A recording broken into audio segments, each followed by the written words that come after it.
más comunes de malaria en el mundo, pero principalmente en América Latina, ¿sí?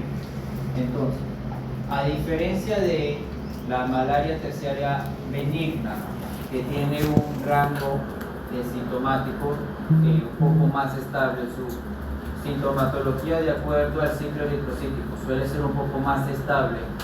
Aquí en la terciaria maligna, esto va a depender, uno, de la cepa del parásito, dos, de la fisiología del hospedero intermediario. Entonces, en este caso, cuando la persona empieza a desarrollar los primeros síntomas o el primer ciclo eritrocítico, todo puede ir variando, ¿sí?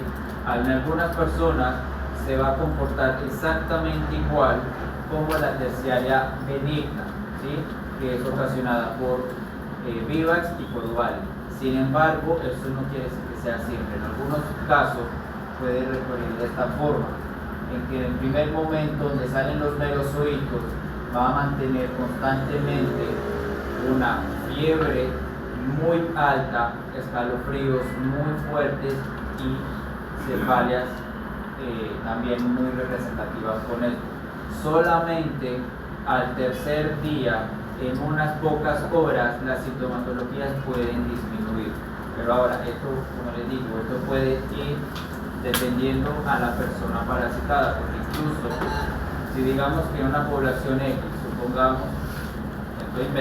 supongamos que en una yala, ¿sí? No en la parte de las islas, sino en la parte continental. En esta parte de la comarca, digamos que hay una población bastante endémica para Plasmodium falciparum. Pueden tener varias personas que estén parasitadas de forma simultánea. Sin embargo, una o solamente una persona va a tener un comportamiento similar a la benigna y las otras va a ser totalmente distinto. Puede que en las primeras etapas sea constante, o como puede que en día 1 tenga un pico bastante elevado de sintomatologías, pero al día 2 puede ir disminuyendo, o puede ser al contrario. Entonces, en esos casos hay que ser muy observador. Las otras características importantes, además de las sintomatologías típicas de una leishmaniasis, una sintomatología típica de una malaria, ¿sí? Perdón, es que estaba leyendo una posada, estaba haciendo un curso de leishmania.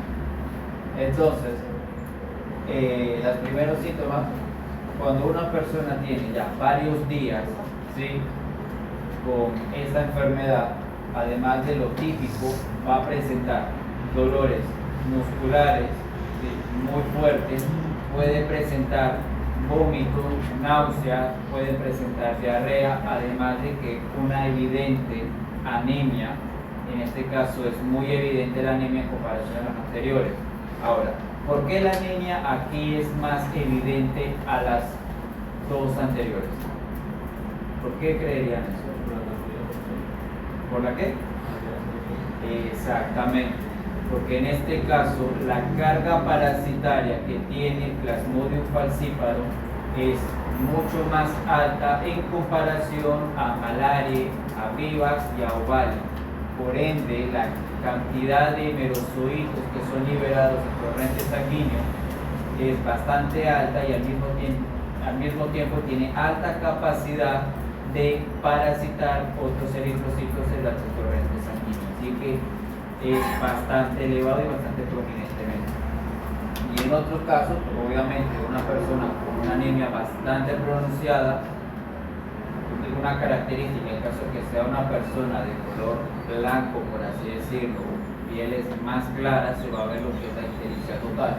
Pero si es una persona de piel más oscura, donde podemos determinar una ictericia es principalmente por la esclera del ojo, ¿verdad? Se vuelve amarilla. Esto también es algo característico. Y también en personas que ya tienen una malaria bastante avanzada, es plenomegalia. Ahora, esto es, digamos que lo usual. Sin embargo, una persona inmunocomprometida o que tenga otro factor que pueda agravarse, entonces aquí es donde vamos a presentar lo que es las malarias a nivel de órganos, ¿sí?, principalmente las tres principales y las que son mortales es la malaria cerebral, los que son daño a nivel pulmonar y también las que tienen un daño a nivel renal. Este tipo de personas, especialmente las cerebrales, a la final terminan en lo que es en un deceso, prácticamente la muerte. Entonces, por estos casos, cuando a una persona se le hace su examen y sale la que es falciparum, en este caso se tiene que actuar de forma inmediata porque fácilmente puede evolucionar a cualquiera donde es mortal. Entonces, para el diagnóstico, igual que las otras, ¿sí? Frotis sanguíneo, ya sea gota gruesa y después gota delgada o microgota. Entonces, en este caso, además de que se van a ver los pigmentos malariales, que son los pigmentos de Maurer, los pigmentos de Maurer son similares, por así decirlo, a los de Schock, ¿sí? La diferencia es que los de Maurer son menos abundantes y son más grandes en comparación a los de Falciparum ovale, que en este caso vamos a ver lo que son los eritrocitos, ¿verdad? Todo con pequeños puntos de color rojo marrón o rojo amarillento. En este caso vamos a ver unos pigmentos mucho más grandes, menos abundantes, que pueden ser de un color rojizo a un color azulado. Estos son los pigmentos característicos para la identificación de Plasmodium falciparum. Otra cosa súper importante es que el Plasmodium falciparum, sus gametocitos tienen forma ovalada o en forma de banana o de guineo, por así decirlo, ¿sí? Eso es una morfología súper característica de este parásito. Y adicional de eso, los eritrocitos por lo general suelen ser de tamaño normal, a excepción de los gametocitos, porque obviamente como los gametocitos son grandes, ¿sí? En este caso suelen modificar la forma del mismo eritrocito. Solamente se ven de forma normales cuando ya tenemos las otras morfologías anteriores, por su hilo, ¿sí? Y en este caso se van a ver como un leve anillo, más o menos así, ¿sí? Entonces esto es lo que se ve un laboratorista en frotis de gota gruesa y gota delgada, que es lo que van a ver con tinción de lienzo, ¿sí? Entonces aquí se van a ver lo que son los anillos como tal de las primeras fases eritrocíticas y posteriormente los gametocitos se van a ver de esta forma. Entonces si ven, suelen ser un poco más grandes en comparación con un eritrocito normal. También se pueden ver de vida libre porque a veces pueden crecer tanto que terminan lisando el mismo eritrocito. Entonces, ya hablamos de los tres más relevantes, de los cuatro más relevantes y los más importantes a nivel mundial. Sin embargo, este que es el nuevo, el Plasmodium knowlesi, es el africano. Anteriormente se tenía clasificado como Plasmodium malaria porque es exactamente igual. Sin embargo, su comportamiento a nivel patológico era distinto. Ahora, por lo general, Plasmodium knowlesi tiene afinidad por los monos asiáticos, específicamente los macacos, ¿sí? Sin embargo, hay personas que pueden tener este tipo de infección de forma accidental, entonces en este caso es una infección zoonótica, ¿sí? Entonces, la diferencia con respecto a este es que su pico de infección es diario, ¿sí? Su ciclo eritrocítico es muy rápido. La ventaja en este caso es que no es mortal en la mayoría de los casos, pero si una persona no recibe el correcto tratamiento, la adecuada atención, pues en este caso sí puede ser mortal. Entonces, en cuanto al diagnóstico, es exactamente igual a Plasmodium malaria.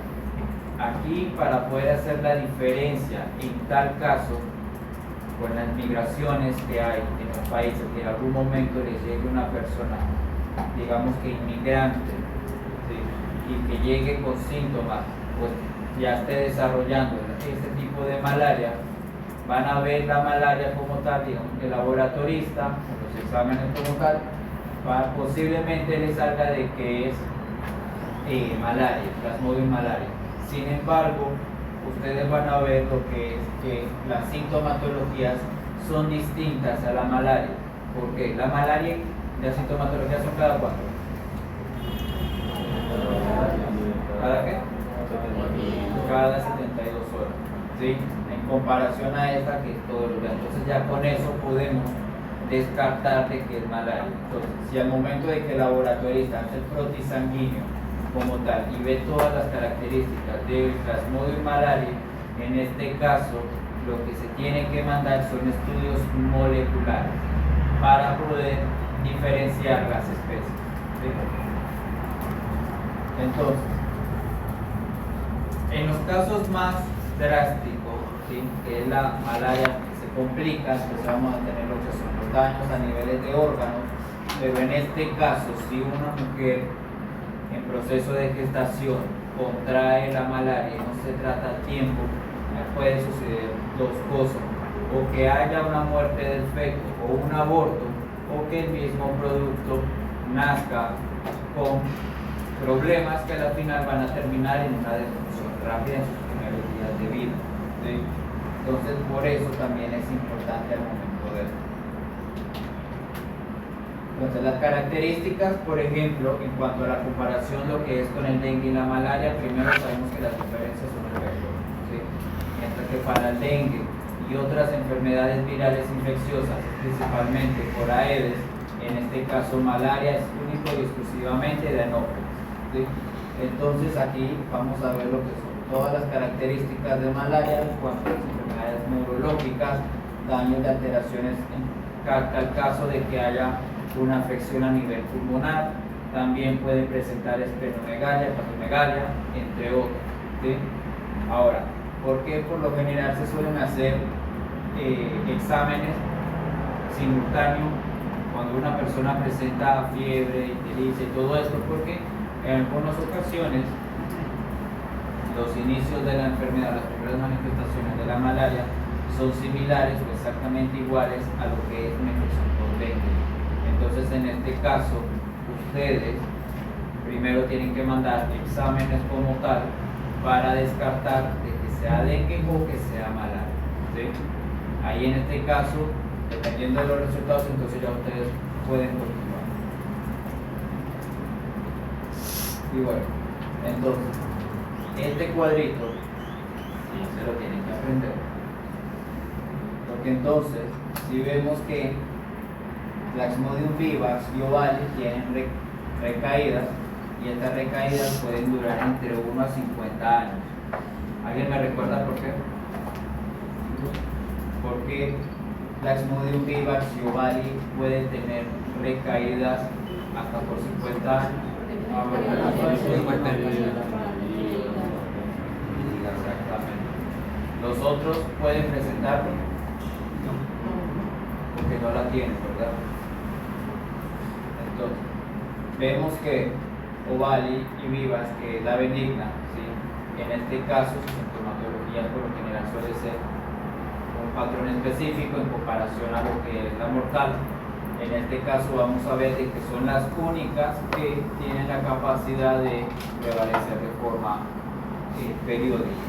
La única que no tiene hipnozoides, pero puede permanecer de forma periódica, es la malaria. Sí, la malaria. ¿Por qué? Porque aunque ella no tiene hipnozoides en el hígado, ella puede permanecer de forma latente por un corto periodo, un poco más corto, por así decirlo, en el sistema hematopoyético. ¿Sí? Entonces, en este caso, cuando ya ustedes tengan el examen directo de qué especie es, entonces aquí ustedes tienen que ver el tratamiento, porque no es simplemente un tratamiento para eliminar el ciclo erisocítico, sino también el ciclo hepático, para eliminarlo más rápido.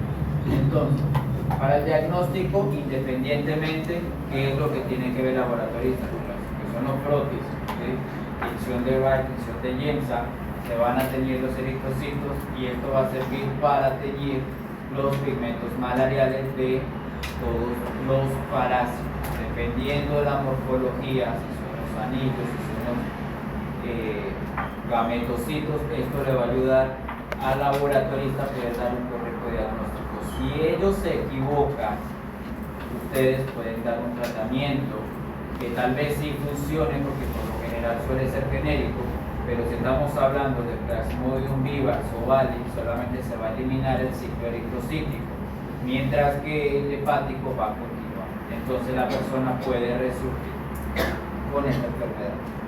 Otra característica que también se utiliza es, además de la PCR, que la PCR para en estos casos no es muy eficiente, se utiliza el examen de PDR, en el cual se va a utilizar la detección del antígeno PFHRP2. Es algo específico, es un antígeno específico malarial, en el cual ayuda a detectarlo de forma más óptima y eficiente. ¿Sí? Otra cosa. En caso de que los laboratoristas, y esto sucede en los casos, que están haciendo el producto, pero no encuentran ningún parásito, pero la persona tiene toda la sintomatología, el laboratorista tiene que seguir el ciclo de infección de todos los parásitos, ¿sí?, de todos los plasmodios, tomando muestras cada cierto tiempo, entre 6, 12 horas, 48 horas, 72 horas.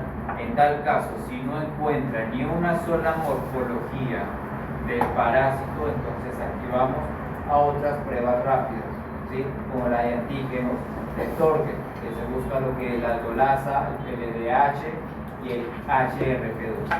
Esto también nos ayuda en caso de que el laboratorista no pueda encontrar morfologías activas. Entonces, tratamiento por lo general es la cloroquina, ¿sí? Ahora, aquí en Panamá se está utilizando, bueno, no solamente en Panamá, sino en muchos países de Centroamérica y otros de Sudamérica, en el cual se está tratando de inmunizar a ciertas poblaciones que están en constante presencia con este parásito. Incluso a personas que nunca le han dado malaria, se les está dando la cloroquina, en el cual les ayuda a poder resistir o que no puedan infectarse del parásito. Sin embargo, aquí es donde viene un problema. ¿Qué es lo que pasa con los antibióticos? ¿Se pueden recetar fácilmente o no? A ver, ¿por qué? Porque generan resistencia, ¿sí? Incluso las cepas que tenemos aquí en laboratorio, la mayoría son resistentes a los antibióticos. Cuando hacemos la prueba de antibiograma, la mayoría salen resistentes, ¿sí? Por ejemplo, allá hay una estudiante mía de tecnología médica, ella sabe que con las últimas bacterias, las últimas pruebas que hicieron, todas son resistentes a todos los antibióticos. Sin embargo, esto no es algo característico de las bacterias. En la biología, eso se conoce como adaptación. O un ser vivo o se adapta o se extingue. Entonces, como se está tratando de eliminar todas las enfermedades infecciosas, ¿sí?, entonces, que sí se ha logrado eliminar grandes enfermedades infecciosas, muchas han logrado resurgir porque han sido resistentes. Y una de estas es este parásito. Por ejemplo, aquí tenemos en esta publicación, que es de aquí de Panamá, ¿sí?, tenemos casos de que Plasmodium falciparum, que es la más recurrente para el área de Darién, han logrado desarrollar resistencia a la cloroquina, ¿sí?, específicamente.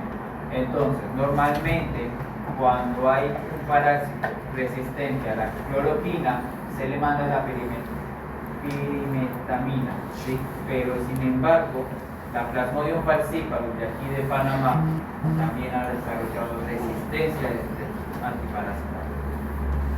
Entonces, en este caso, ¿qué es lo que hace? Se han tratado de utilizar un nuevo o sintetizar un nuevo antimalárico, en el cual se está utilizando un medicamento que contiene los tres compuestos activos de varios antimaláricos que se han utilizado, principalmente de cloroquina, el pimaquina y el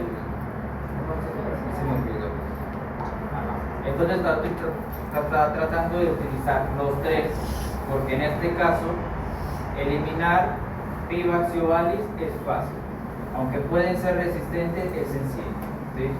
Por ejemplo, si se quiere eliminar los sinusoides del hígado, se requiere seguir utilizando la misma cloroquina por un periodo mucho más largo, o después de utilizar la cloroquina se le suministra la primaquina para poder eliminar los sinusoides del hígado, en este caso.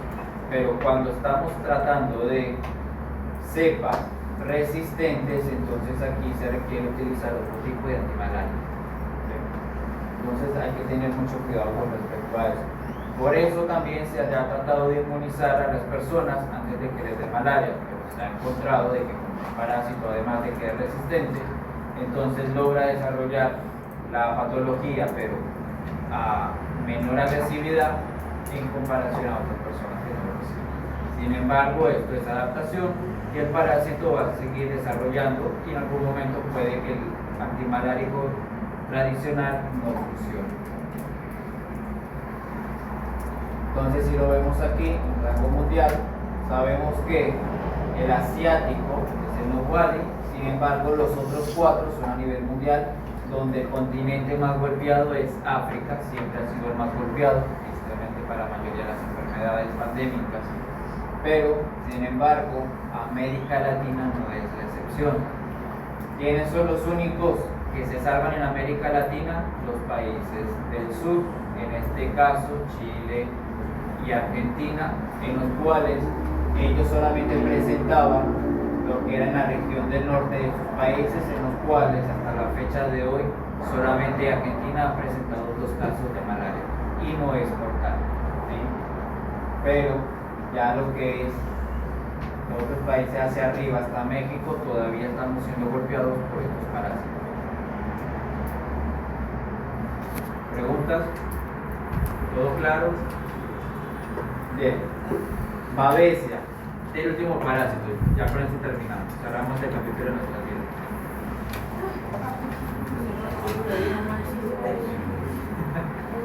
Bien, Babesia es como un primo hermano de Plasmodium. Sin embargo, Babesia es menos inusual en seres humanos. Por lo general es de mayor importancia veterinaria. Sin embargo, han habido aumento de casos de infecciones en seres humanos. Entonces, en este caso, Plasmodium, el vector era un mosquito, pero Babesia es una garrapata en su mayoría del género Ixodes, ¿sí? Que son las garrapatas de caparazón duro, o las famosas garrapatas de venado, garrapatas de perro, ¿sí? Que son las pequeñitas rojas, ¿sí?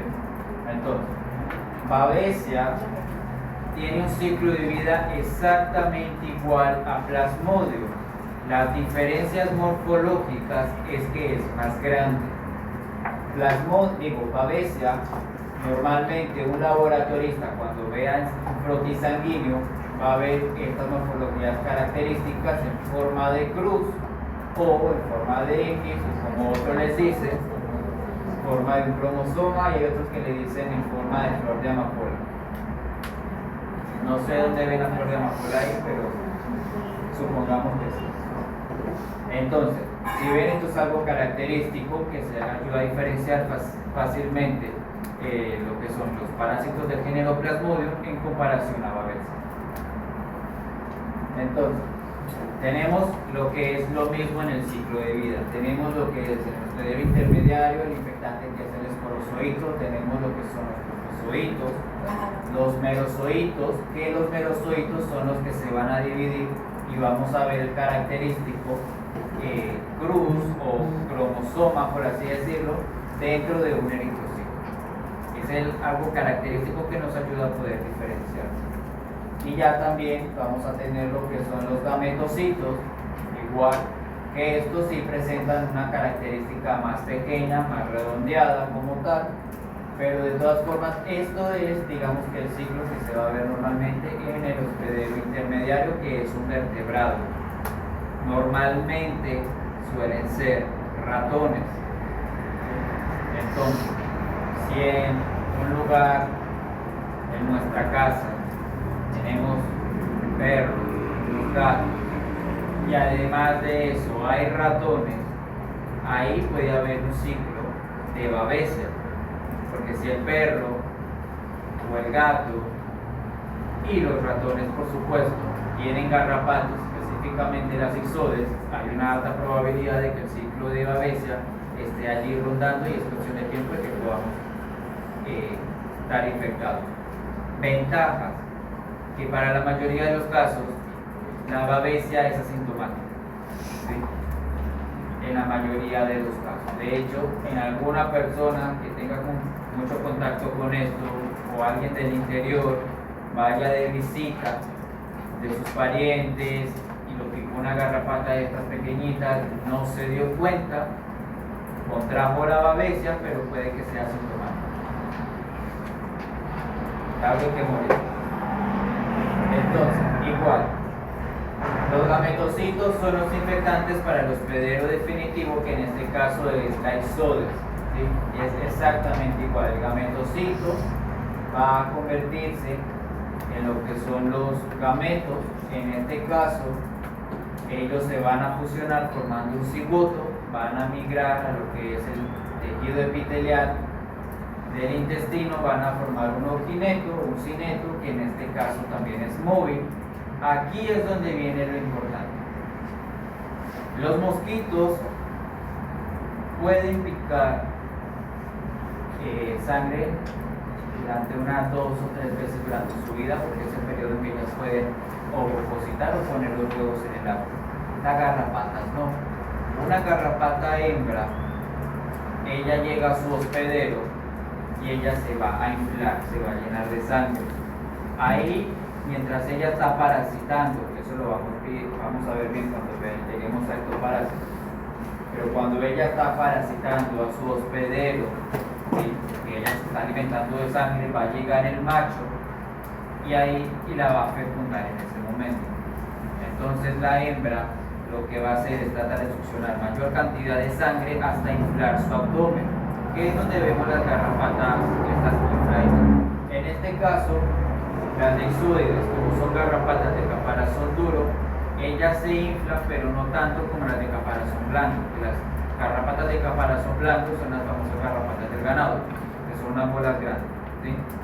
Cuando las garrapatas, independientemente del tipo que sea, ellas ya se han llenado lo suficiente y los huevos ya están maduros, ellas se sueltan de su hospedero y en el momento en que van arrastrando, su abdomen revienta, porque como ellas no tienen aparato femenino para liberar huevos, no tienen, por así decirlo de una forma bien fea, no tienen ningún órgano para parir, entonces ellas revientan en cualquier parte de su abdomen y liberan miles de huevos y la garrapata hembra muere.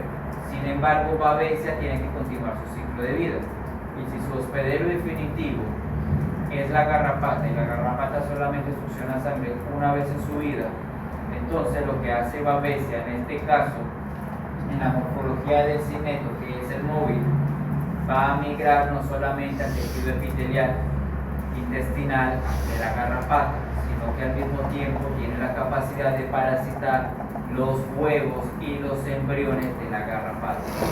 Por ende, las nuevas miles garrapatas que nazcan de esos huevecillos van a salir parasitadas con babesia, y así pueden transmitir a un hospedero intermediario. ¿Comprendimos? Entonces, al igual que Plasmodium, cuando el cineto madura, este va a formar esporozoitos que van a migrar a sus glándulas salivales. Y así es como va a inocular el parásito al hospedero intermediario.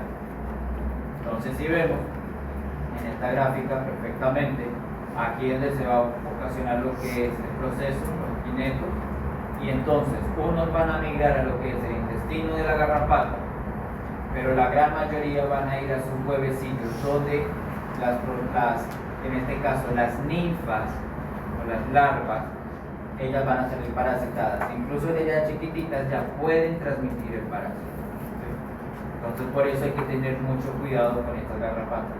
Ahora, la garrapata exoides, que son las de caparazón dura, hay que tener mucha precaución porque es la garrapata más pequeña. Por ende, si ven la comparación con una moneda, la más grande, por lo general, ya adulta, es la hembra, que es la más fácil de ver.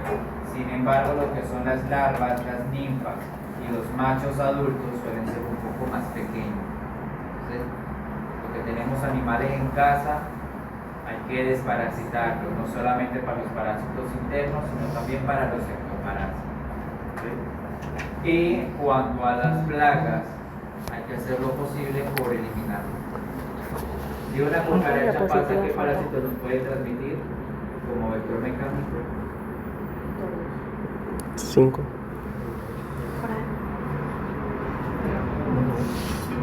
¿Qué hora es? ¿Cuál será otra semana? 6:30.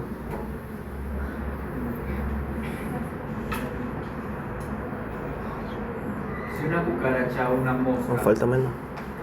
posaron en la materia fecal de un cerdo parasitador y después esa mosca o esa cucaracha se posa en el arroz que dejamos ahí en la estufa, ¿qué posible parásito nos puede transmitir? Palantidio es uno. ¿Cuál otro? ¿Cuál? Histolítica. La mueva histolítica.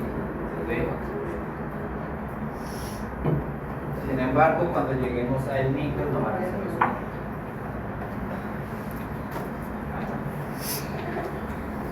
Entonces, por lo general, en los casos de que una persona tenga babesia, en la mayoría de los casos, casi un 80% son asintomáticos. Ahora, en tal caso de que una persona desarrolle, ya sea porque es inmunocomprometida, tiene otra enfermedad infecciosa u otra enfermedad no infecciosa, en ese momento se puede manifestar. Entonces, en este caso, la sintomatología es exactamente igual a plasmodio, a malaria. Sin embargo, en estos casos no suele ser mortal. ¿Sí? Ya casos muy graves y poco registrados es donde vamos a ver lo que es una sintomatología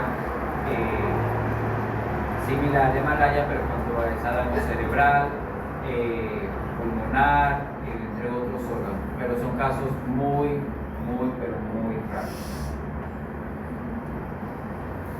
Entonces, ya en estos casos, lo que sí, ¿quiénes tienen familia en el campo con ganado?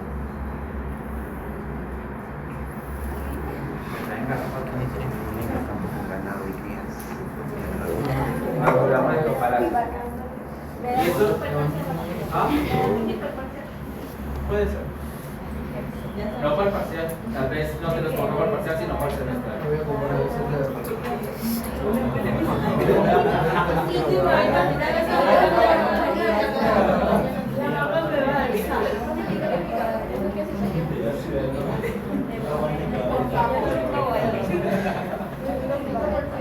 Bien, entonces, ¿por qué hago énfasis en la fiebre bovina? Porque por lo general, sí suele ser sintomática principalmente o mayormente para los animales. ¿Sí? Entonces, uno de los animales de compañía o de importancia al ser humano que es más afectado por babesia es el ganado bovino. En este caso van a presentar lo que es el piroplasmosis o la fiebre bovina, donde el ganado vamos a verlo con la alergia, con mucha fiebre, no va a comer, va a adelgazar, puede presentar abortos en caso de que sean vacas en gestación y todo lo demás. ¿Y por qué menciono lo de la vaca? Porque si hay personas que tienen contacto con ganado, ¿sí? Y hay vacas que presentan este tipo de sintomatología, las personas que estén alrededor pueden sufrir un gran riesgo de infección por eso, porque recuerden que de una sola garrapata hembra pueden salir hasta más de 1000 huevecillos, ¿sí?